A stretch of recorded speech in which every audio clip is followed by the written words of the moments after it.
Picture a freezing snowstorm in the heart of a desolate American town, where a kind-hearted man risks his life to help a stranded stranger, only to discover she's a reclusive billionaire with a secret that could change his world forever. This gripping 8,000-word tale is packed with jaw-dropping twists and heartwarming revelations. Subscribe now to dive into this unforgettable journey, and don't miss a single moment. Hit that subscribe button and join the adventure today. On a frigid December night in 2025, the small town of Willow Creek, Montana, was buried under a relentless snowstorm, the kind that turned the world into a blinding white abyss. The wind howled like a wounded animal, rattling the windows of the lone gas station where 32-year-old Jake Harper worked the night shift. Jake, a wiry man with calloused hands and a perpetual 5 o'clock shadow, was used to the isolation. His life had been a quiet one since moving to Willow Creek 5 years ago. Fleeing a failed marriage and a dead-end job in Seattle, he sipped lukewarm coffee, staring out at the swirling snow, when the station's door burst open, letting in a gust of icy air and a figure bundled in a tattered coat. She was a woman, her face half hidden by a scarf, her boots caked with snow, and her breathing ragged. "Please," she gasped, stumbling toward the counter. "My car broke down a mile back. I need help." Jake didn't hesitate. Grabbing his jacket, a flashlight, and a tow rope from the back, he nodded. "Let's go. Can't leave you out there." Little did he know, this act of kindness would unravel a chain of events that would transform his life in ways he couldn't imagine. The trek to her car was brutal.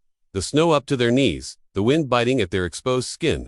The woman, who introduced herself as Clara, leaned heavily on Jake as they fought their way to a sleek black SUV, half buried in a drift. The engine was dead, and the interior was freezing, but Clara's calm demeanor struck Jake as odd. She didn't seem panicked, just weary. Together, they managed to attach the tow rope, and with Jake's old pickup truck, he dragged the SUV back to the station. Inside, as he stoked the heater, Clara shed her scarf, revealing a face that was striking yet unfamiliar: high cheekbones, sharp green eyes, and a faint scar above her left eyebrow. She thanked him profusely, offering a wad of cash from her pocket, but Jake waved it off. "Just doing what anyone would," he said, his voice gruff but warm.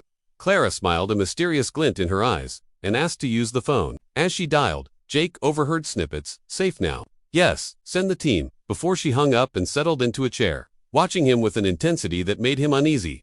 Hours later, as the storm began to ease, headlights pierced the darkness, and a convoy of black SUVs rolled into the station lot. Men in suits emerged, their movements precise, and Jake's stomach tightened. Clara stood, her posture shifting from weary traveler to someone in command.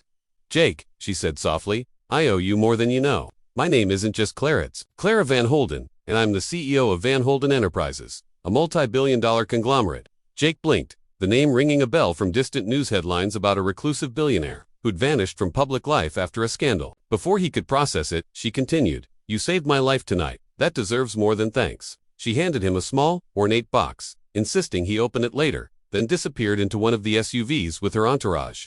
Stunned, Jake locked up the station and drove home, the box burning a hole in his pocket. The next morning, with the storm subsided, Jake sat in his cramped apartment, the box trembling in his hands. Inside was a sleek black card, embossed with the Van Holden logo, and a note. "Meet me at the Willow Creek in SPM. Bring this card." Curiosity outweighed his skepticism, and at 6 p.m. sharp, he entered the inn's plush lobby, the card granting him access to a private suite. Clara awaited him, dressed in an elegant gray suit, her demeanor now regal. "Jake," she began, "last night, you didn't just save me from the cold, you saved me from a targeted attack. My car was sabotaged, and I was meant to die out there.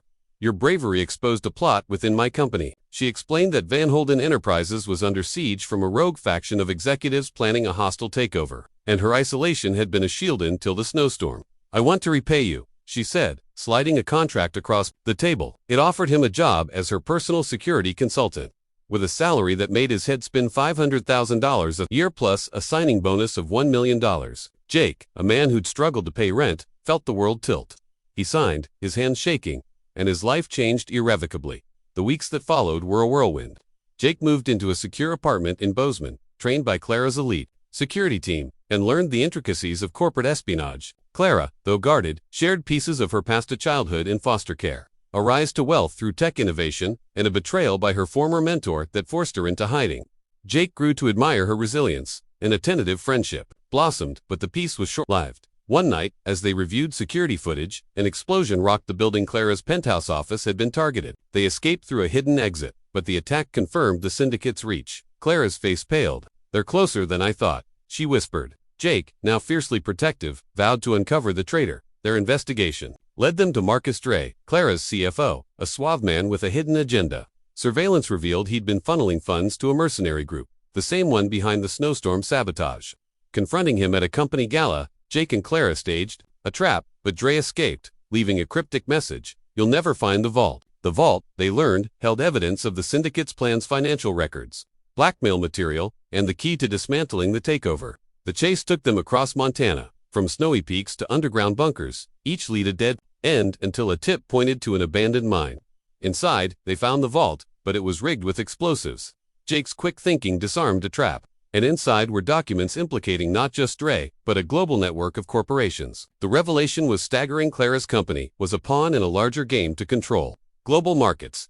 As they celebrated their breakthrough, a new twist emerged. Clara received a video call from Dre, now in hiding, revealing he'd been coerced by a shadowy figure, her estranged brother, Victor Van Holden, presumed dead after a plane crash years ago. Victor, alive and vengeful, had orchestrated the takeover to reclaim his birthright. Blaming Clara for their father's disinheritance, the betrayal cut deep, and Clara's resolve wavered. Jake, sensing her pain, rallied her. "We stop him together," he said. They tracked Victor to a private island off Maine, where a final confrontation awaited. The battle was intense gunfire, hand-to-hand combat, and a storm that mirrored their first meeting. Jake took a bullet to the shoulder, but his sacrifice allowed Clara to corner Victor. In a tearful showdown, she offered him redemption, but he lunged, forcing her to subdue him. The authorities arrived, and Victor was arrested. The syndicate's network crumbling. Back in Bozeman, Clara and Jake stood on her balcony, the city lights twinkling below. She handed him a new document, not a contract, but a deed to a sprawling ranch, a gift for his loyalty. "Your family now," she said, her voice thick with emotion. Jake, tears in his eyes, accepted. His life transformed from a lonely gas station worker to a man with purpose and wealth. But as they toasted to the future, a news alert flashed. Victor had escaped custody, and a black SUV was spotted near the ranch. The war, it seemed, was far from over. Jake tightened his grip on Clara's hand, ready for whatever came next. Their bond forged in snow and fire.